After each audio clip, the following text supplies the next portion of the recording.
neat hover effect to our responsive axes. Various types of visualizations, like scatter plots, bar charts, and line charts, and others, have particular ways that you can add hover interaction, so you can hover over the marks that represent the data points. But this is sort of a toy example that shows some of the mechanics of how to deal with hovering in general. Hovering in DataViz is one of the greatest interactions. If you hover your mouse over a point in the DataViz, that location typically maps back to the axes, and you can figure out, what value you hovered on, get more detail. As a first step towards adding hovering to our visualizations, like our scatter plots, our line charts, our bar charts, I would like to take the concept of this mouse follower here and combine it with these responsive axes. I'll start by forking this responsive axes viz, and I'll call it axes with hover. I'll clear out the README, and let's think about what we want to do here. The goal is to hover over the viz and get some lines to appear that map back to the axes.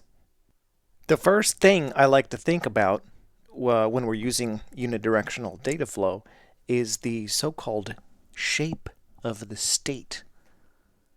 In the case of the mouse follower, the shape of the state is these two properties, x and y. That's fine, but it's a little generic. I kind of want to call it hovered x and hovered y. So let me just copy this block of code from the mouse follower example and paste it over here in our axes with hover example. Oh, I got to import pointer from D3. And then I'll just call these hovered x and hovered y and attach those to the state. And let's see if those come through. I'll just console.log state. And then when I hover, it does come through. Our state object now has height, hovered x, hovered y, and width. Okay, great. Now let's use those to draw some lines on our axes. So how would we do that? The first step, I think, is to give our viz access to hovered x and hovered y. And the way I like to do this is to first destructure those from the state and then pass those in as options to the viz function. And then over in viz.js, we can destructure those. And then let me just console.log hovered x in here to make sure that this much is working. So when I hover, we get different values.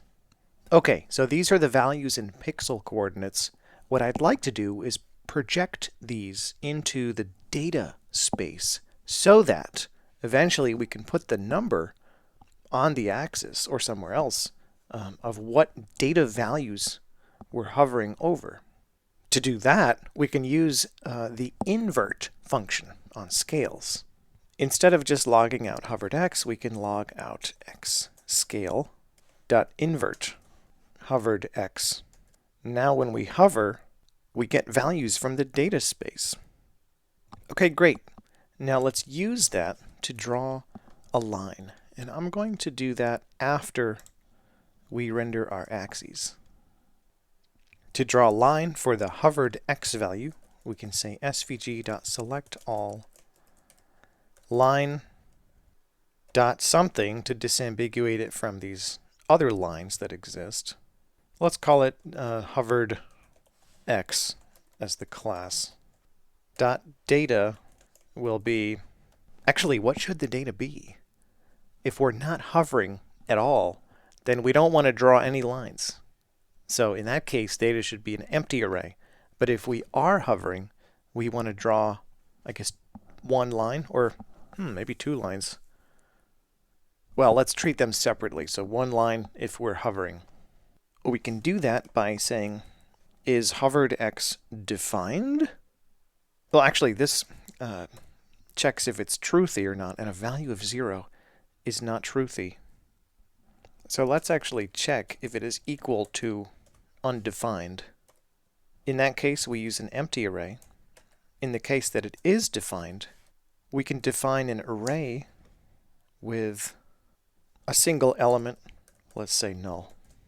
And then we can do the dot join line and give it the attribute class of hovered-x. SVG line elements take these attributes x1, y1, x2, and y2 to define where the line is drawn. And to get them to show up, you also need to specify the stroke. So let's add those attributes. Oh, the AI is working. That's almost right, but not quite. These x positions should be actually just hovered x. And then the y should go from top to bottom. So that would be yscale.range, taking the minimum value. And then the other one would take the maximum value. And these may be inverted, but it doesn't really matter. Okay, so now if I hover, it's not quite working. We're getting the values. Oh, I think I need to define the stroke to be, let's say, black. There it is. Okay, it's working. Okay, that's basically how you can create a hover interaction where it creates a line. One thing I notice is that it does go off the edge, and that should not happen. The easiest way to solve this would probably be to iterate the check here. So we can check if hovered x is less than the maximum of the x scale range, which is x scale dot range at index 1, and hovered x is greater than x scale dot range at index 0. And if that's the case, then we should draw something, otherwise we draw nothing. So now when we hover outside, it doesn't show anything, but if we hover inside, it shows our line. Okay, great. It basically works. I don't like this duplication here, so let me clean this up a bit by saying const x range min and x range max. Or maybe just x min and x max will be x scale dot range. And the same thing for y.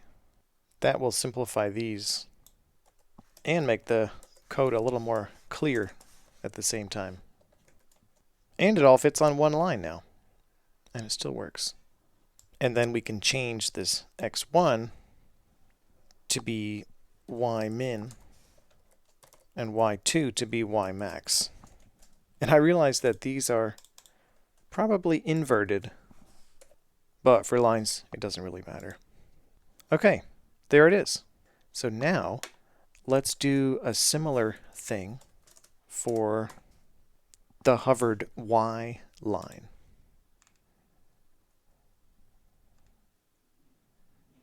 And I think the AI would do a pretty good job.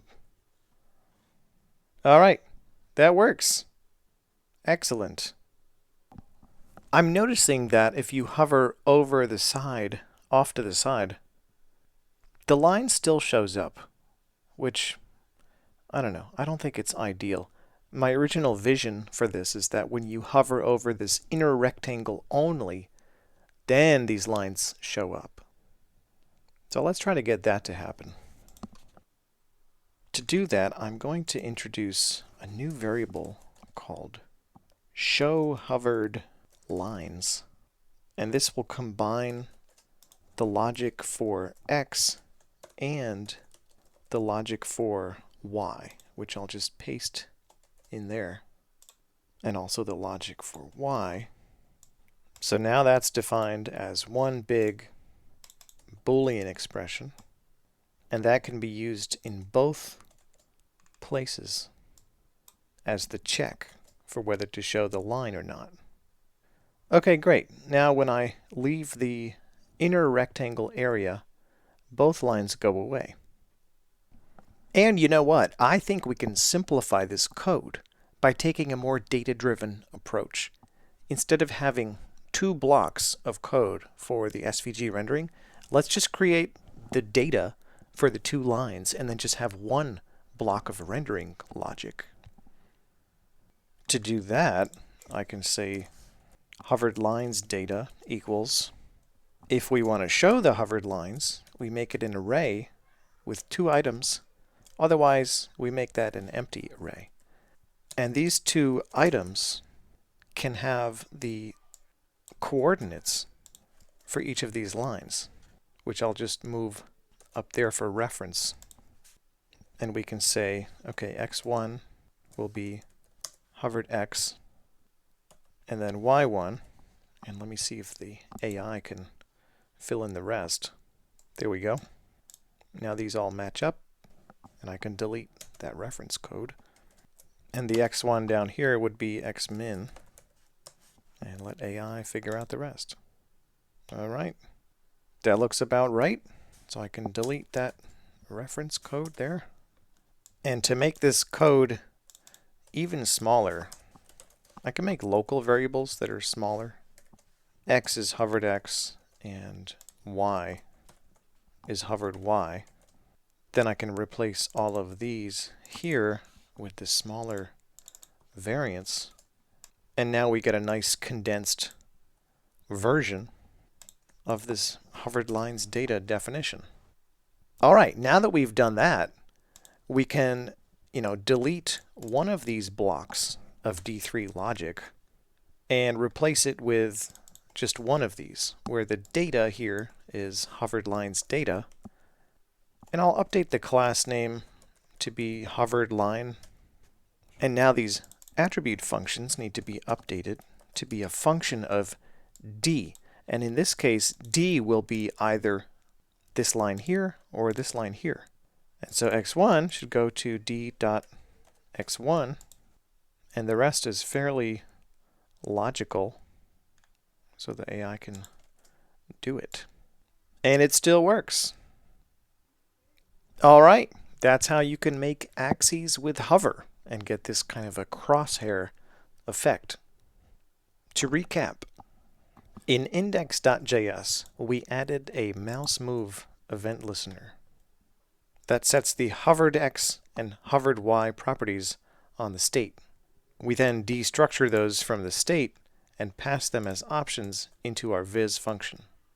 In viz.js, we destructure those and then we use them to figure out whether or not we should show those hovered lines by checking those against the scale ranges, just to make sure they're inside the inner rectangle of the visualization.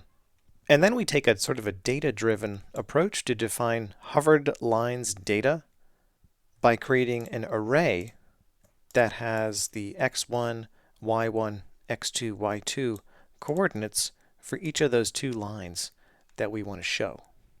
And taking this data-driven approach allows us to create just one block of D3 rendering logic that creates those two lines using D3's data join pattern and just functions that extract those coordinates out of those lines. And we have to set the stroke to be black for them to show up at all. And it turns out we didn't even need to use the scale invert function, but if we wanted to make a feature where the number of the hovered value shows in place of the tick marks, then we would need to use that function.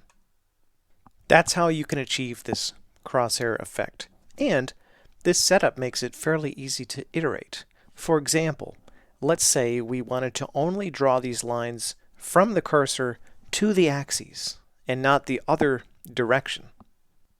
All we would need to do is change this stuff in here so that instead of extending from y min, it extends from hovered y, which we've renamed here to y. See, now it just goes down from the cursor to the axis. And we can do the same for x max. So now it has that effect of just drawing to the axes. And here's a challenge for you. Show the hovered numbers in place of tick marks on the axes themselves. What I mean here is, as you're hovering, instead of saying 40, 45, 50, it should only show that number, in this case 40, if you're hovering over that, and not any of the other numbers. And by the way, this idea was inspired by this piece by Adil, where when you hover, you just get the hovered values in place of the axes. I thought this was a very nice, elegant approach to adding interaction to the viz. Good luck!